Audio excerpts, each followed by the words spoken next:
সুপ্রিয় উপস্থিতি এ পর্যায়ে সংক্ষিপ্ত সুস্থ বক্তব্য দিচ্ছেন সৈনিক কাফেলা ইসলামী ছাত্র শিবিরের রংপুর জেলার সংগ্রামী সভাপতি জনাব ফিরোজ মাহমুদ।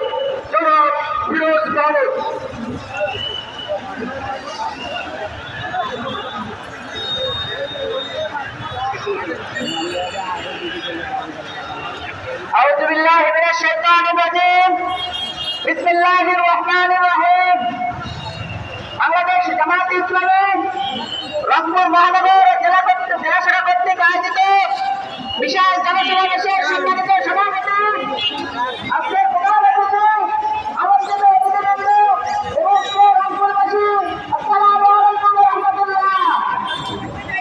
আপনারা জানেন বিগত 15 বছরে হাসিনা সরকারের পতন এবং দীর্ঘ